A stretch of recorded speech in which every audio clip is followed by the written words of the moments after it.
Hiya folks, welcome back to Iron Horse Railways. Great to see you all back here on the channel once again for more nonsense and shenanigans. First of all, before we get started, big thank you to Simon Pitcher for your super chat donation last week, mate. Really appreciate that. If you guys want to leave one, you can do it downstairs. And of course, don't forget to like, share and subscribe. Now, this week I've been to Leyland Model Railway Club show. It's very nice, some good layouts there and a lot to see and do. Now I took my camera along and I filmed most of the layouts. There are two which I didn't film. One was because I actually missed it. It was in the entrance as you walked in, it was on the right hand side, so I feel really bad about that. And the other one was from one guy which took exception to someone looking at his layout at an exhibition, funnily enough, so I didn't bother with him. So yeah, he was the only one, just the one that wasn't happy with me filming his layout, so I didn't. Anyway, so we're moving on from that. Let's have a look at all the other lovely people that were in attendance at the show and see what just was going on with their layout, shall we? Let's go.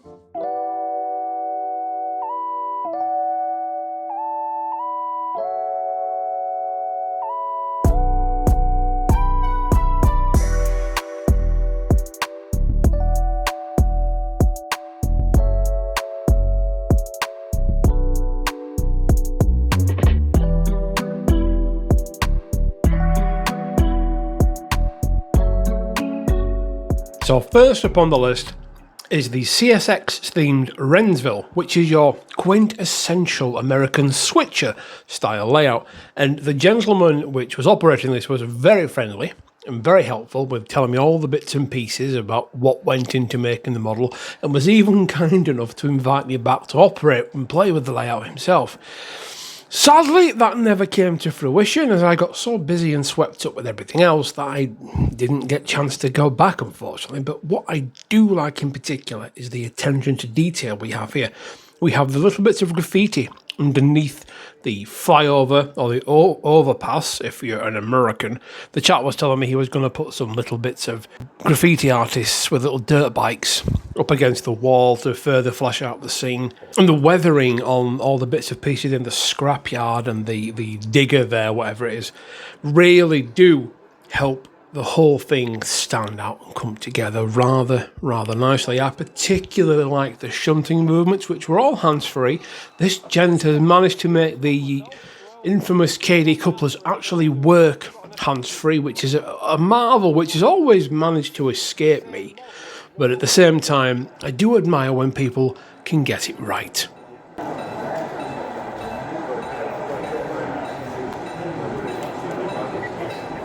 I like your chain link fencing.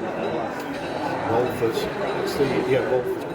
Next up we have West Street, a wonderful modern image station scene with a little bit of freight action as well going on just to the left hand side, to the back there. This has actually been in several publications as well, and quite rightly so. It is very nicely made, and the gentleman speaking to me was of course very friendly and helpful and forthcoming with information and questions, which is always appreciated. I did chuckle at this little scene. You've got two chaps having a fight there and a copper doing as little as possible to break it up, and there's a traffic cone involved. I loved it because there's little cameos, and this little bit here with the bike thief being watched by the copper, or is he being missed by the copper? We shall never know. You've got little bits of daily life happening, even like the bins being collected, people going about their everyday business. It really does just help sew this little world together and make it a lot more believable. Got the scrapyard in the foreground there, the modern image of DMU coming past, the freight which is in the background now, wait to be unloaded. It is superbly put together, really well made, full of little eye-catching details and little cameo scenes which really do reward you. The more you look at this layout, the more you truly do end up seeing. It is a wonderful way to spend a few moments at any model railway show. Yeah, I can see.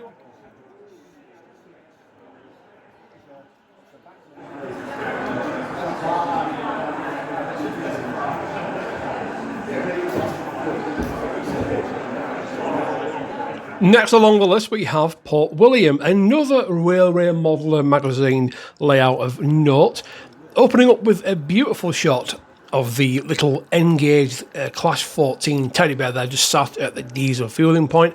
Not sure what happened to the driver. I think he's perhaps been at the old Colombian marching powder there, because he's sort of back and forth like a mad one. But of course the driver of the McRats there is doing a much nicer job. The whole layout really does make use of the whole N-gauge thing. We can get a lot of scenery and track work into not a lot of space, and the whole layout does a splendid job of really evoking those images of Highland like dock scenes and town coastal roads and those little out of the way and indeed big main stations as well. It is a splendid little layout. Next along we have the arches. Now on the top it appears to be just a simple, roundy, lovely, well-detailed modern image scene. The best bit about this layout though comes once all the freight workings and passenger workings on the top side have gone by and done their thing. If we take a little peek below the layout, we're actually greeted with a lovely little surprise. And that surprise is a little line with an underground layout built underneath it as well, which is really, really cool. And of course, the little scenery bits and pieces on top, this little scene with the Vespa and the mod girls there, it just made me chuckle. It really was a lovely little bit of kit to see.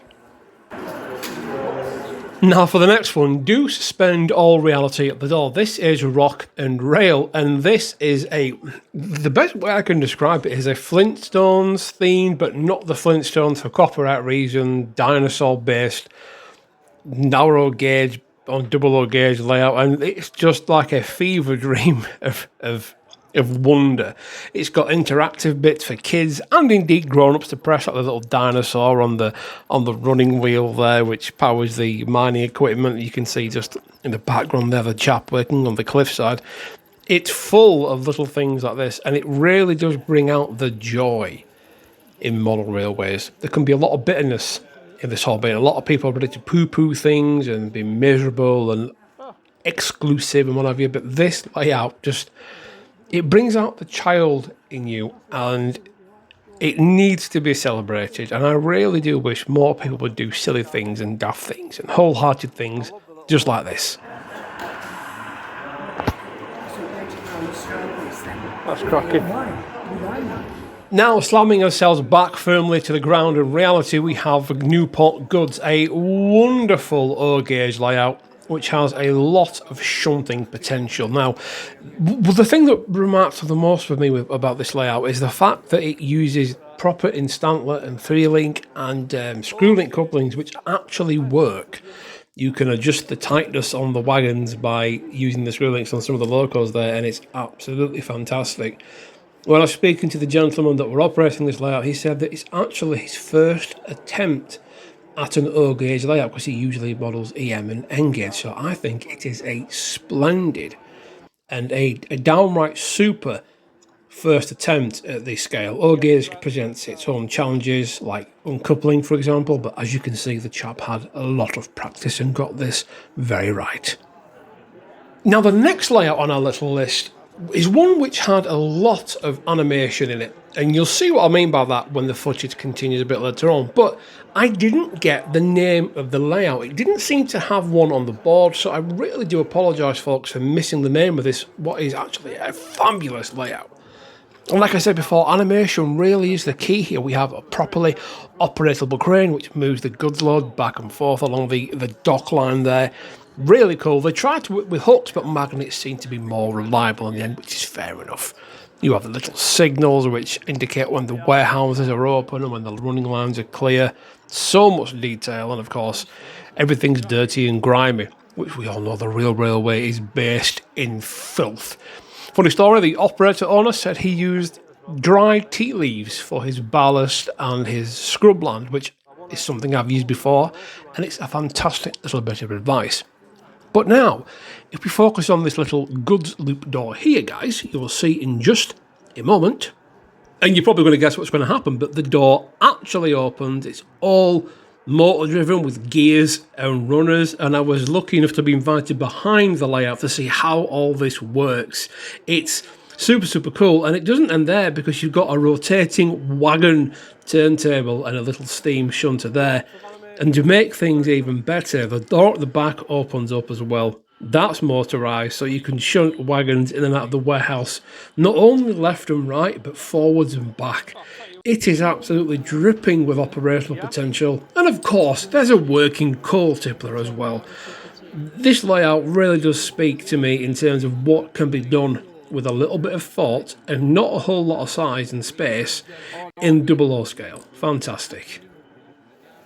Now, the next layout is offered to us from the Leland Club themselves, and it's another example of what can be done with the sheer size and scale afforded to you with N-scale operation. We have fast moving freight trains, passenger express trains, even special steam excursions, bathed in this wonderful setting of the British countryside. And there's a lot to be seen in this layout, and I really wish I could have spent a bit more time filming all the intricate details. There was so much to see, including a huge, and I do mean huge for the scale, goods yard over to one side of the layout as well, with a little bit of a depot, a station scene, arches. There's so much going on, and again, layouts like this really do make me want to go back and have another go within scale, but I know that I enjoy shunting a bit too much in 00. Superb layout, guys. Welcome to Sawyer Models of Lee, your stop for model railway items, locomotives and more. With an absolutely fantastic range of locomotives in all gauge, 00, N, TT and more, you are sure to find the perfect locomotive to fit your budget. Ordering simple, you can either order on his website, go to the shop, pick up the phone, or see him at one of the many trade shows they attend throughout the season, with one of the biggest trade stalls you will ever see at a model railway show. Thanks for your support, boys and girls. Now, of course, it wouldn't be a model railway exhibition without me spending some time and money and purchasing and having things thrown at me and acquiring some toys. So the few things I did get, guys, I'm going to share with you here and now. So the first thing I got was from the Sawyer model stand, and of course it is a wonderful Hornby sea lion. Now, there's no pipe detailing on the front there, so that's something that we can look at adding later on.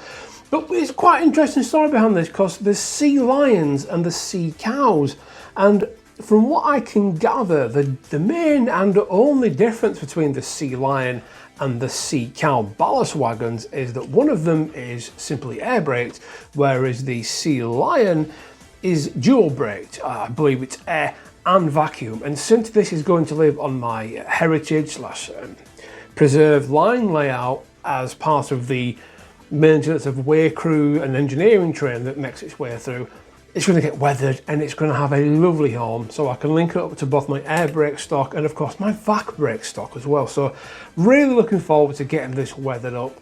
It is a lovely job and a true testament to what Hornby can do. I mean, that is very fine meshing. It's not metal, but I'll tell you what, it really is a nice bit of kit.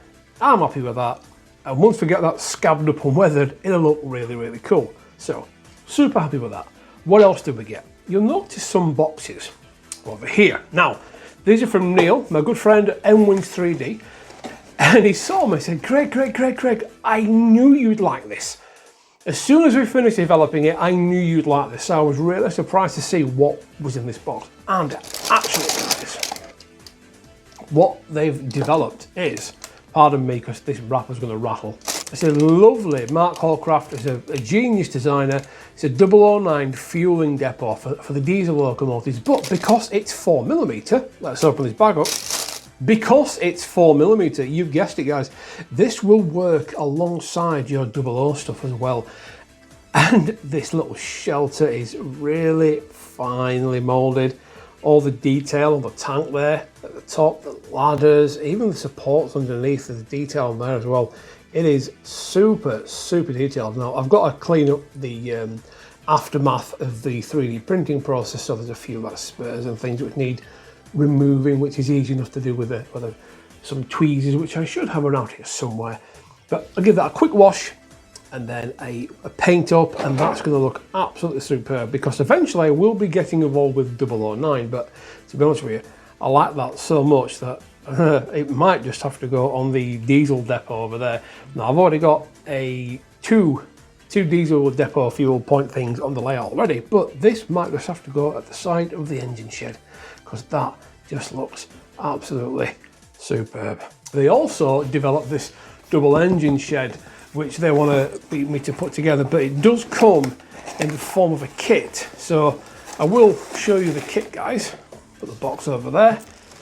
So I've not built the kit as yet, obviously, but the doors inside the kit, which you can just sort of see in there, once they are set up properly, they slot in these little holes there, and you can actually open them and position them, and you can even motorize them as well. So that's something I've been looking at doing on the 009 layout. This won't fit on the 00 gauge layout because there's just no room for it, but for the 009 layout, this must make an appearance on there, and once it's all fully built, it'll look absolutely fantastic. I mean, you've even got detail on the inside. You're never going to see that. You're never ever going to see inside that, because once that roof goes on and it's tucked away like that, you're never ever going to see it. But the fact the detail's there, and this just speaks volumes about the state of the hobby at the minute. Manufacturers, even small manufacturers, are giving us more and more detail every single time they make a product, and I think it's fantastic. That is so cool. So big thank you to Mark and Neil at Edwin 3D. I can't wait to get the fuel point weathered up, guys, and I really can't wait to get this thing built and put onto a layout. Super cool. Do keep an eye out for a more detailed video of when we build this thing up, guys, and weather it. Stay tuned for that. So that was Leyland Model Railway Club's exhibition for 2025, and what a lovely little show it was. £7 entry, plenty of layouts to look at, some very high quality layouts as well. Excellent traders there, Sawyer Models. They even had a burger van outside, which is fantastic. And even though, believe it or not, I didn't partake this time, plenty of people were having a good bit of scram, which is always a good thing. Keep your energy levels up at model railway shows. Very important, top tip for you there. Very pleased with the bits and pieces I got from Neil at Edwin as well. Those are going to be a lovely little bit of a mini project to get me built up and weathering and painted up and things, because the more detail you have given, the more you are rewarded when you weather it and bring out that detail. So super looking forward to that. And of course the sea lion, because it's your bread, the sea lion from Hornby. Lovely model, really excited to see that as well. Now, did you folks go to Leyland Model Railway Club this year? Because if you did, I missed you. I know there's at least one chap that said hello and called me, "Are you the Iron Horse?" I went, "I am, unfortunately, guilty as charged." And even though there was one sour lemon there, that didn't ruin the day for anyone else. Everyone else had a wonderful time, including me. So Leyland Model Railway Club, guys, bravo, excellent show, very well done indeed. Now folks, if you've enjoyed this video, please do give the channel a subscribe and a like. It does help me grow and continue to bring content to you good folks out there as well. And once again, thank you to Simon Pitcher, a long-term contributor to the channel in terms of donations and super thanks. If you folks feel like leaving one, feel free. If not, just watch the video and don't skip the ads. That helps too. And the next exhibition you can see me at is going to be the Lee Show, where I'm there supporting Sawyer Models of Lee. Now the Lee Show last year was superb, and this year it's even bigger. So stay tuned for that, guys. Until next week, guys, take care of yourselves, and I'll see you all very soon. Bye bye for now.